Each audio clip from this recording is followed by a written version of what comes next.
Hey YouTube, it's JP Dillon. Today we're looking at a Sony PS-LX250h. A lot of this video is just going to cover maintenance, things like the type of belt to use, stylus, speed adjustments, servicing the mechanism if it needs it. And so these were everywhere in the late 90s to early 2000s as kind of a, hey, we're going to bring back the turntable kind of thing. They were very affordable, about the $200 range. And they've all held up pretty well. There are no frills turntable. They are fully automatic, but you're stuck with a AT3600 cartridge body, which is missing its stylus right now. We'll get to that. And this one's also missing its 45 adapter. But otherwise, for a basic turntable, if you just need to play vinyl, these are really actually quite good. So these also usually have a built-in preamp, which if you remove the mat and rotate the platter to the back, you'll see there's a switch back here. And that switch says set the EQ amp on and off switch according to the amplifier connection. And what that basically means is if you've got a phono preamp, you set it to off. If you've got no phono preamp and just an auxiliary, you set it to on. Again, it's fully automatic. So underneath here is the cycling mechanism. You can see the old broken belt that got entangled in things, which is kind of common. The belt gets slack and it throws itself. Common points of failure is that this end of play trip gets really sticky. And so they're frictionally coupled together with grease. So you push on this tab here and see if the tab moves along with the top piece. They should move independent of each other still, but they should frictionally couple each other like that. So this is working okay. When it's in the failure mode, both pieces will move at the same time and they won't move independent of each other. In which case, you have to very carefully pry up this clip, get this off, clean out the grease between the two, put a little lubricant on that point, put it back together, and you need to leave a little bit of slop in it so that it works properly. Rarely does that happen, but on occasion it does. This platter bearing will oftentimes get sticky. I'm just going to reset the cycling mechanism here. In which case, there are 3 screws you remove. The whole assembly comes up. There's a set screw underneath that keeps this from being pulled out that you remove. Clean out the old garbage, use some machine oil, put it back together. Easy peasy. As far as the motor is concerned, give it a spin and see if it's quiet. Here we hear a little bit of noise there. So if that's the case, I'll get an oiler and I'll put a drop of oil right at the top of the motor bearing. That's especially true if it squeals. And then we'll just work it in. Now it doesn't make that grumbling noise when we spin it. So that's good. So let's get the bottom off and take a look underneath. To take the bottom off is very simple. You just remove the screws on the feet and this one back here, and the whole bottom panel comes off. Actually, scratch that. The 2 front feet don't come off. You use these 2 screws instead. I'm thinking of the audio-technica, but screws here, 1, 2, 3, 4, 5, and 6, and the whole thing will come off. Here it is with the bottom off. Not very much to it. Here's your tiny little power supply. It's a 12-volt supply.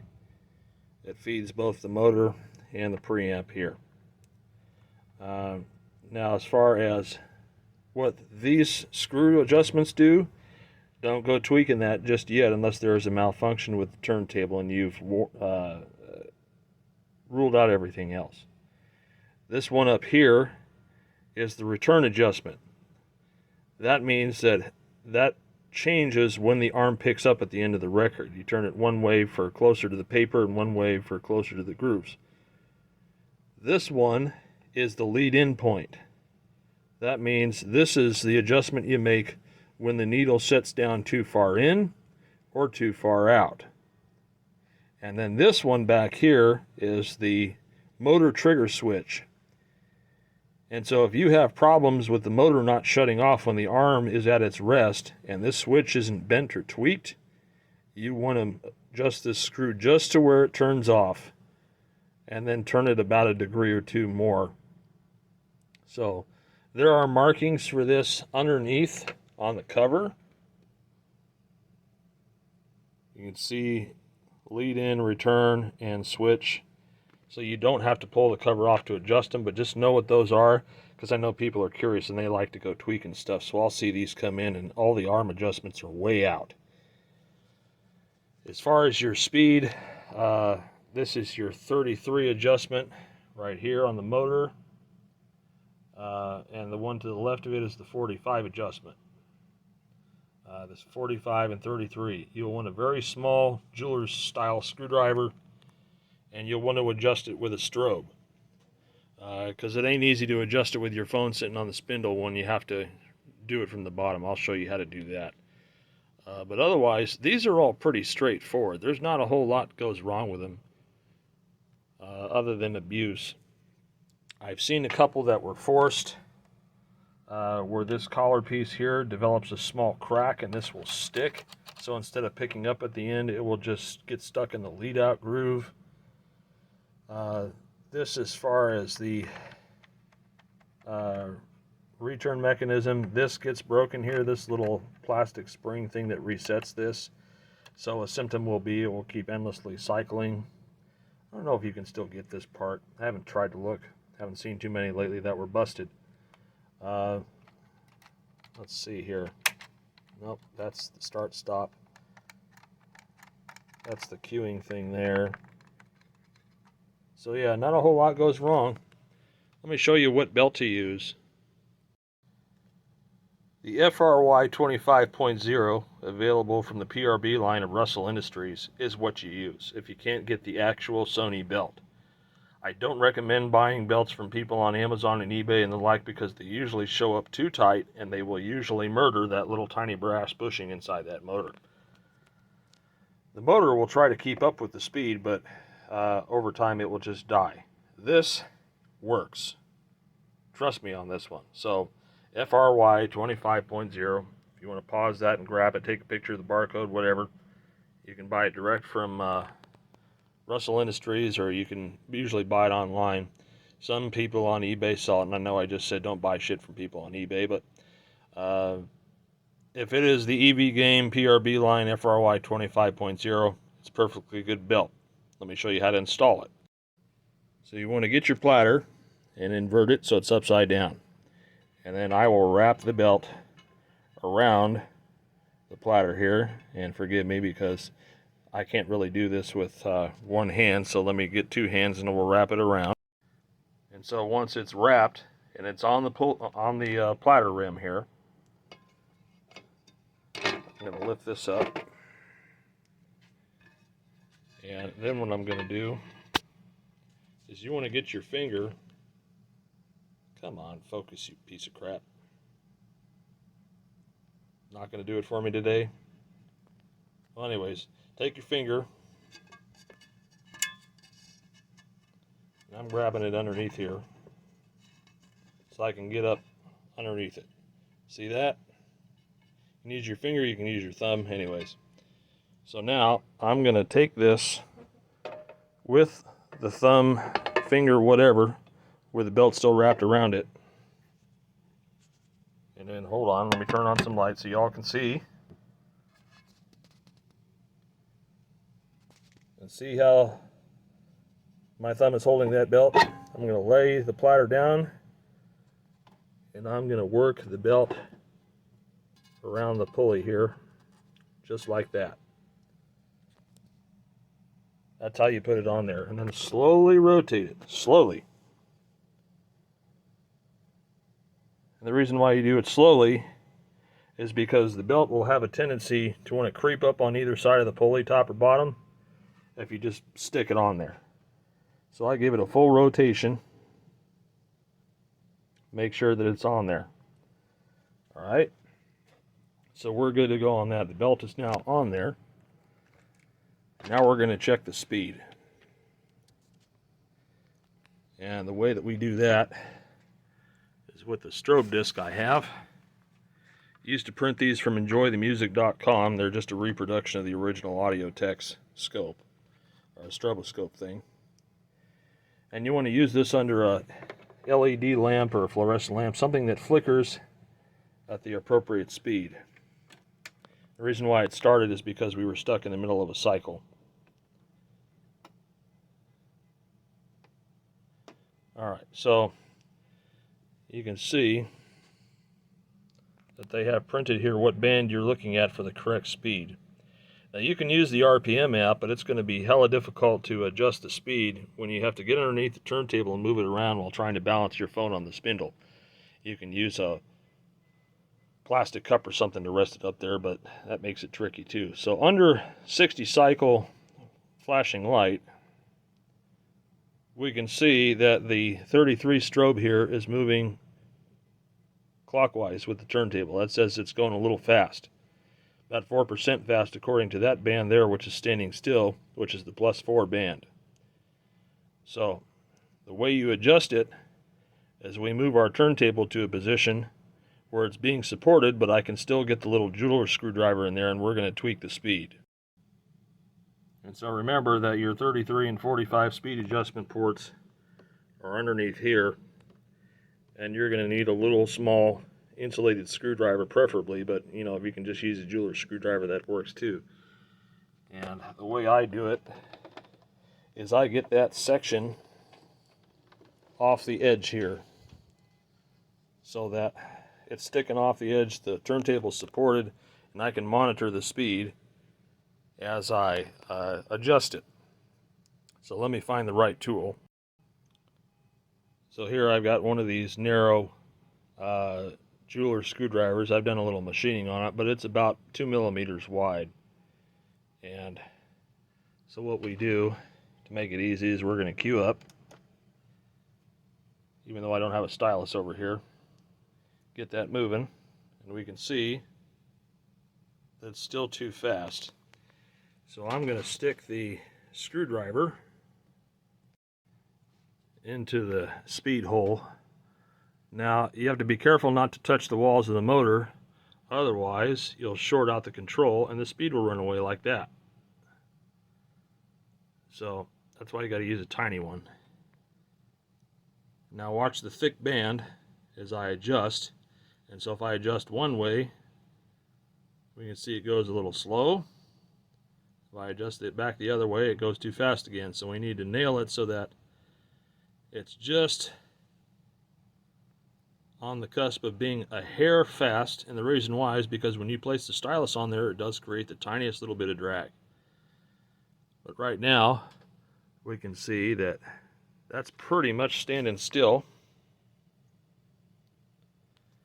Now what I'm going to do is flip this over, and we're going to switch over to 45. Of course I hit the cycling button, so now it's going to want to shut off. Come on now.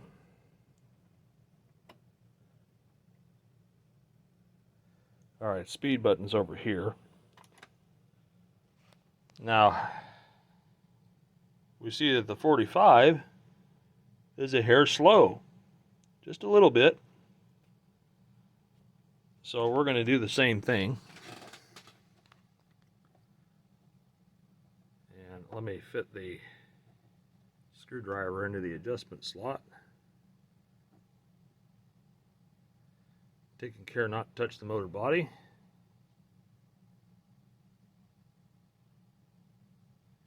And we're going to adjust that so that it's just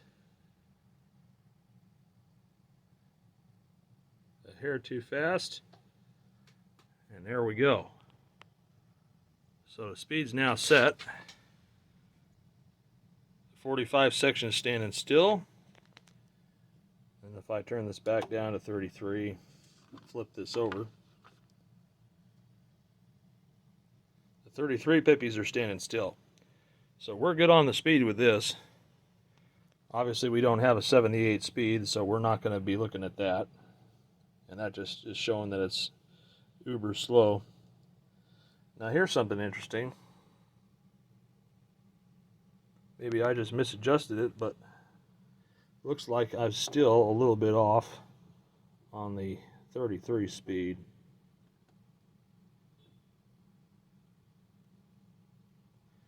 So let's see if I can tweak that down a little bit.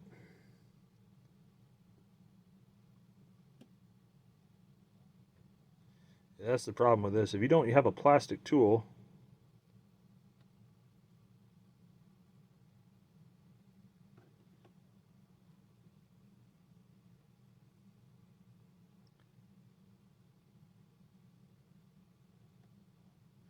you keep touching the motor body, and I don't even think I'm in there right, or I'm hitting the wrong spot. Let me double check. Nope, I wasn't in the right spot, which means I probably just tweaked the 45 again. There we go. And let's see how far off the 45 is now that my stupid self went and tweaking in there without looking. Oh yeah, it's uber fast now.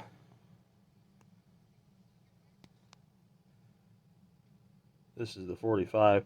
It looks slow in the camera though. That's the weird thing. I guess that's just how the shutter speed is. But let me get it in the right hole and fix that one.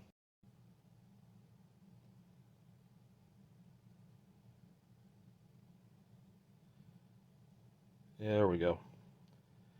That's about right. Okay. Let's try this again. So 45's happy.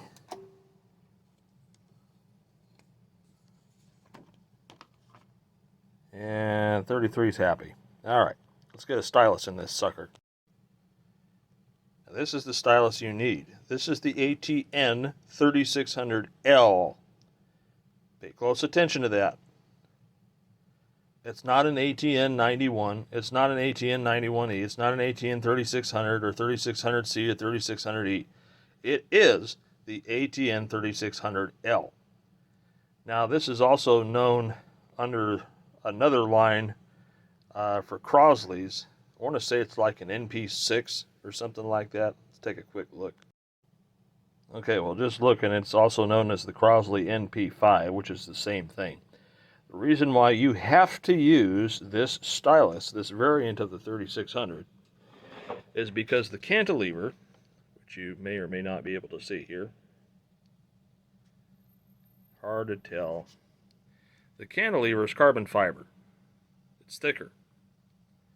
It's more robust, and the reason why is because this arm tracks at about 3 to 3.5 grams, which exceeds the elastomer strength of the regular 3600 and 1891 style bodies. So basically you'll just be dragging the stylus assembly, this plastic thing here, you'll be dragging it on your record.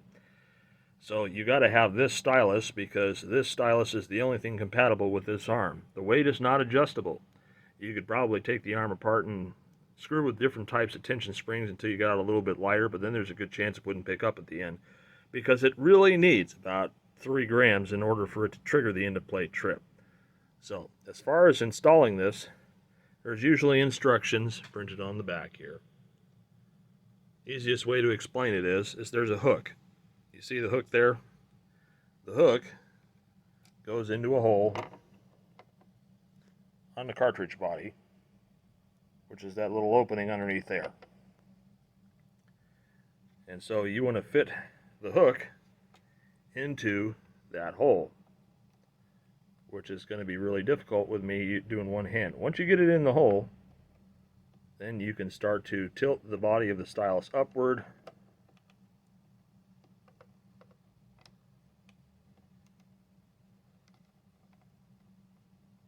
And you should be able to click it into place.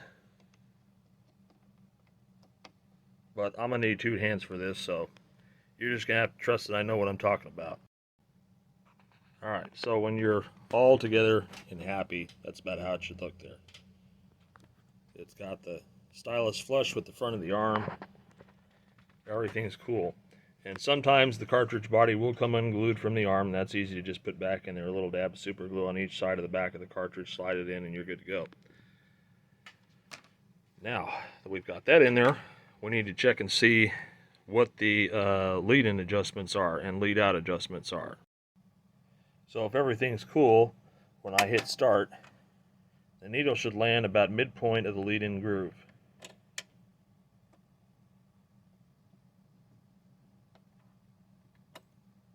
and it doesn't. It's too far out. So what that will cause is the, on some records that have a ledge, it will slide off the ledge. This one does not have that, so I'm not worried about it. So let's make that adjustment. So there's your lead-in adjustment there. And I forget which direction you turn these in. So we're going to try a little bit counterclockwise, assuming my screwdriver will make the catch. A little tiny bit counterclockwise there. Let's see what that does.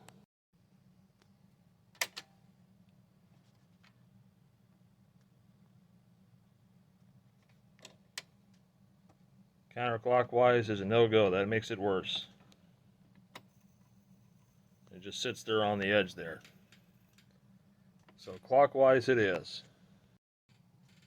Okay, I turned it a little bit clockwise, past the original point where we had started.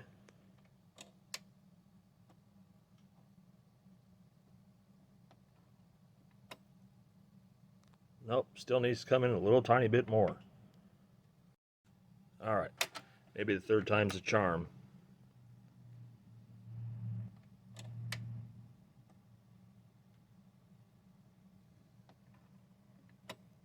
There we go. I think even just a hair more would help.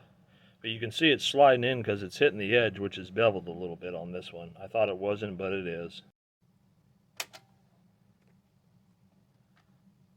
Well, here's the fourth try. Let's see if this one turns out well enough.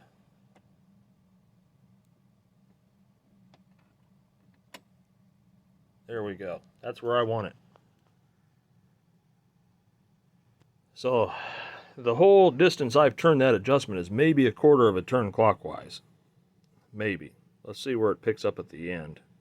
It should pick up about 5 millimeters before the paper. That's about right.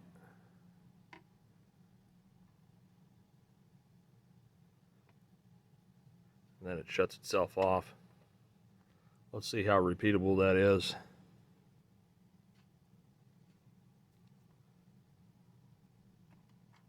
Yep, that's pretty repeatable. I think the other side of this album has a shorter lead out groove.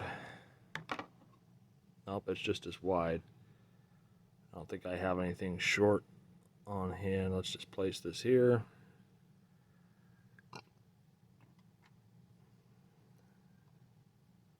Yeah, it could be a little better.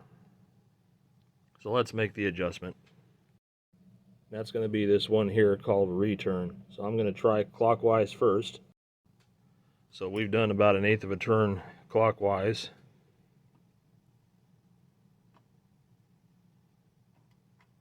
That makes it pick up sooner. So let's do a quarter turn back, since we did 1/8 of a turn, counterclockwise. And with that being done, let's see where she picks up now.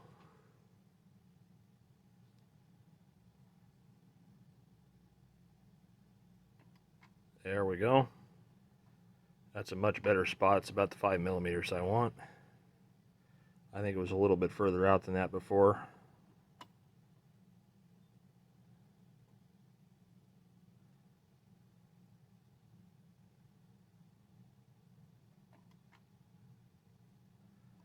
Yeah, that should be good.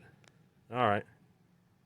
The last thing let's do is let's hook it up to an amplifier and see if we get both channels, and we'll see if it plays. Now I have this hooked up to the auxiliary input of my bench amp because I figure if it comes out of both channels with the internal preamp engaged, then the cables and stuff are probably fine.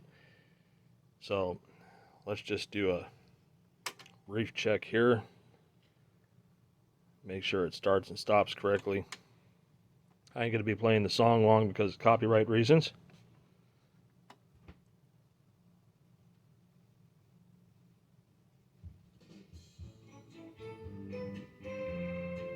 Yep, that works.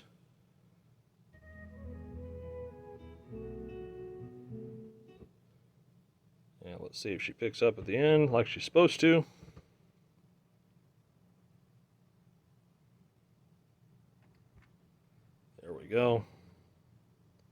So this thing's working really well.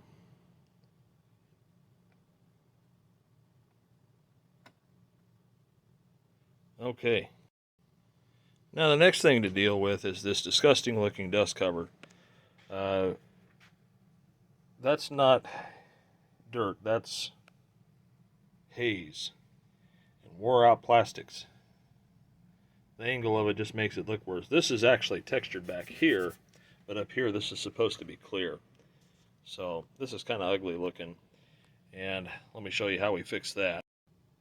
You can use headlight polish, but I sure do like this Novus No. 2 Fine Scratch Remover. You can buy this on Amazon or hardware stores or wherever. It's not cheap. It's about 13 bucks a bottle right now.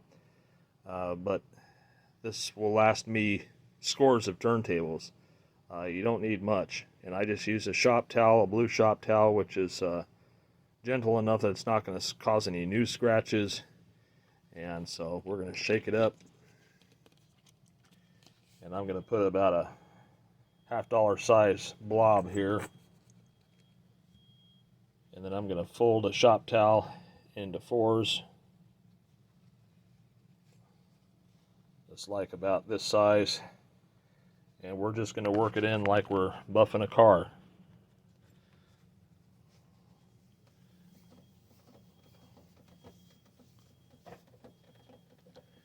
And I do this with the dust cover on the machine.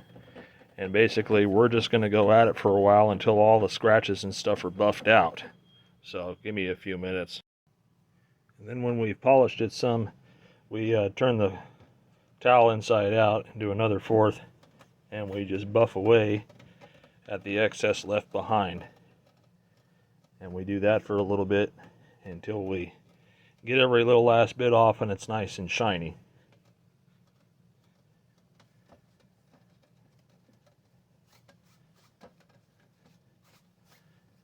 And this one, the stuff is actually starting to come through a little bit, so let me get a fresh towel. Alright, so after polishing that up, other than the very deep scratches that were in it, you can see it looks very nice. Very little visible junk on the cover. Let's turn the flash off here. You can see the ceiling reflection there is decent now. There's no haze or any garbage on it. This reflection is mirror-like and very nice in appearance. Other than a couple of heavy deep scratches, you wouldn't know it was ever there. From a distance it looks really nice. So this one's ready to go. Anyways, I hope you guys enjoyed watching this video. I hope it's useful to you if you've got one of these 250Hs that needs some service. But great little machine for what it is. If you just need a basic turntable, these are still out there in the used world, and you can usually have them for a decent price. And hopefully this video will show you how to service one. Anyways, thanks for watching. More stuff to come.